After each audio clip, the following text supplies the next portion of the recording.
It's time to get real. It's time to get raw. It's time to look ourselves in the mirror and come to the resolve that this version of ourself is not going to carry us in the stretch.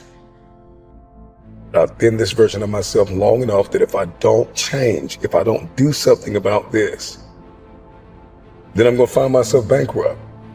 Having that faith, that vulnerability to just see things that are hard to see. You got to get comfortable being uncomfortable. So can you handle the truth? It's a question. And if you can't, then if you see that, then you can say, well, if I'm going to change, I'm going to have to figure out how to deal with that discomfort until the point that I can see what I need to see, then I can change it. So it's the persistence of continuing to do something until you can do it. Can't is not an option. It's either I will or I won't. I can, I know I can, but I will or I won't, you know, and that's the thing. And in some cases, you may try your hardest and you just don't win, or you don't pass a test, or you don't succeed. That's part of life. Understanding it's going to take hard work, discipline, and learning how to work with other people in order to get to the next level. There's not other people that aren't holding you back. Your boss isn't holding you back. Your parents aren't holding you back. Those are excuses. To me, there's no such thing as luck, okay? All luck is preparation meeting opportunity. Plain and simple. Once I realized that I could get better at anything, it dawned on me that how I spend my time is a spiritual consideration. And I didn't want to die with potential that I failed to turn into skill set. That, to me, that speaks to me. How much of my potential can I actually turn into skill set and get good at this stuff and push and grow and improve? Like, that to me is just this incredibly intoxicating loop. Is waking up every morning with a desire to adapt, with a desire to change. Stand out today. Be different. Become something different. Stop lying to yourself and stand up and become something with worth, something with more than you've ever been. Your goals that you set for yourself, that's your power. Your ambition is your power. It's about how hard you can get hit and keep moving forward. How much you can take and keep moving forward. You have to electrify and get all the things that are necessary within you to start doing the things that you need to do. So when the time comes, you can kick down that door and move towards the possibilities of being the best of who you really are. Learning how to concentrate, learning how to focus in, deciding that you're going to focus to develop your skills. You'll be surprised of the ideas that will come to you, of the people that you'll be able to attract, of the opportunities that you'll be able to see. You'll begin to see things that have been standing there looking you in the face saying, I can't believe this has been here all this time. There are so many people in the world and you know, you may be watching this right now, and you have these incredible ideas, and what you think is missing is motivation. And that's not true. Because the way that our minds are wired, and the fact about human beings, is that we are not designed to do things that are uncomfortable or scary or difficult. Our brains are designed to protect us from those things, because our brains are trying to keep us alive.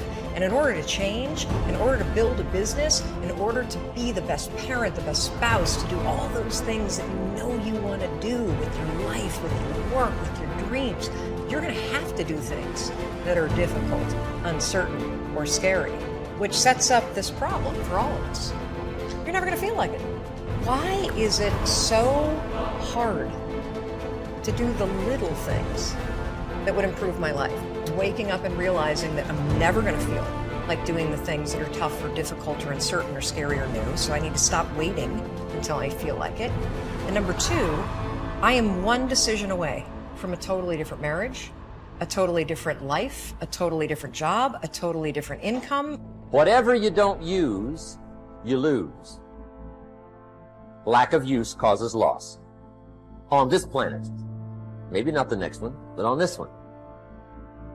If you tie your arm to your body, leave it there long enough, you'll never use it again. It's over. For the arm. Now, it may not be over, but it's over for the arm. The only way to keep the use of this arm is what? Keep using it. If you quit, you lose. Automatically. They don't bring it up for a vote. You lose automatically when you quit. Now, the same thing that goes for your arm goes for your brain, mentality. The same thing goes for all the human virtues. Ambition, unused, decline. Strong feelings, unused, diminish. It doesn't grow, it diminishes. Faith, unused, decreases. It's a law. Vitality, unused, diminishes. Energy, unused, decreases. The guy says, well, I'm going to save up my energy. You can't do that.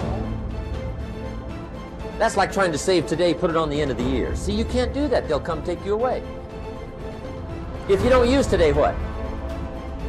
It's lost. The guy says, well, I'll work twice as hard tomorrow to make up for it. See, that's foolish. You could have done that anyway. Today unused is lost. A talent unused is lost. An ability unused is lost. So here's one of the key expressions of the evening. Take a new inventory of yourself. Starting tomorrow, new project. Take a new inventory. And make sure that all of your talent and ability and mentality and ingenuity and vitality and strong feelings, faith, courage, make sure that all you've got is being used. Otherwise, you lose. Resolve to focus on the solution and what can be done now, rather than on what happened and who's to blame. Think in terms of the action you can take to resolve the situation, rather than what went wrong and who is to blame. To remain optimistic, look for the good in every situation. When you look for something good, you will always find something good. Furthermore, while you're looking for something good, because your conscious mind can hold only one thought at a time, you will automatically become positive, optimistic, and back in full control. Seek the valuable lesson in every problem or difficulty. Every setback you face contains one or more lessons that have been sent to you to help you be more successful in the future. The difference between successes and failures is simple. Failures feel sorry for themselves when things go wrong, whereas successful people look for the valuable lesson they can learn that will help them in the future. Normal Vincent Peale used to say, when God wants to send you a gift, he wraps it up in a problem. The bigger the gift that God wants to send you, the bigger the problem he wraps it up in. Instead of concentrating on the problem, look for the gift. Wonderfully enough, you will always find it. What's more, sometimes the gift or valuable lesson can be of far greater value than the cost of the problem itself. Sometimes one lesson that you learn in dealing with a problem can be the key to your long-term success. As Napoleon Hill wrote, within every problem or obstacle lays the seed of an equal or greater opportunity or benefit. Your job is to find it. Continually think of yourself as a strong, powerful, resolute person in the face of adversity. In World War, a British general was described by his superiors.